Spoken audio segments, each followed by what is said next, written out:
I think one of the interesting things that he did was actually not only use literary criticism but metaphysics, and that's what I liked about his work actually. And I think so. It's necessary to bring that in.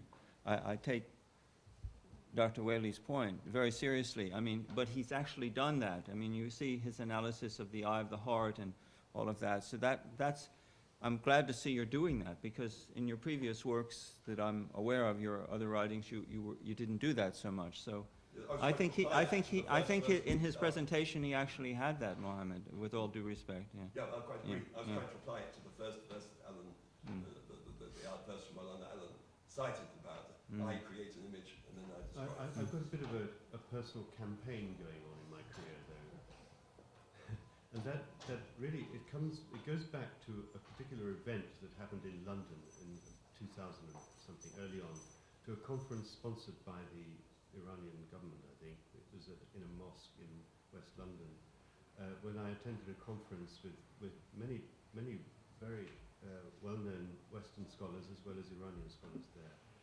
And I had a sort of vision on the stage that when the subject of poetry came up, and when somebody came on the stage, a man called Azmoyesh came onto the stage and recited the poetry of Mevlevi. He recited the story of the Tuti, or Bazargan, the parrot and the merchant. The whole audience left. They went and had their tea. And we came back to listen to papers about metaphysics. And it hit me very clearly at that point that we Westerners tend to be more preoccupied with the metaphysical substrate of Sufism than we appreciate the poetry. And it's the other way around, I think, for the Iranian and for the Turk, I'm sure, for the Turkish audience. I don't know. But we're fascinated by metaphysics. So I sort of made it my commitment to devote my attentions to the poetry rather than to the metaphysics, because there's a lot of people doing metaphysics, but very few people are actually listening to the poetry. Yeah. I just want to add one thing. He's one of the few people that I've actually seen be able to convey the Persian poetry in English. I remember it was 2007.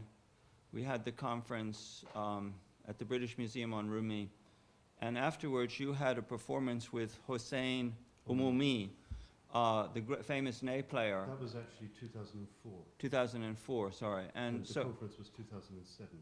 Okay, and anyway, so he was on stage with Hossein Umumi, and reciting his translation with someone singing the Persian. Was it Hossein himself? Yes, but that was before my realization that it was no good translating into prose. No. Frank. Yeah. Because I realized that what the Iranians in the audience were responding to was the music of the Masnavi. And my translations at that stage were still in a kind of dressed up, fancy, poeticized prose. And I realized that unless I actually forced myself to take on the discipline of putting it into meter, I would not create that musical sense in English, except occasionally by mistake sometimes. So it was actually 3 years worked. later. Your mistakes were virtuous. Robert. Oh, I just made me the conversation makes me think of one of his lines, Rumi's lines, where he says, "Na musawwar ya musawwar guftana, batil amad be surat bastana." So نامصور و مصور گفتنت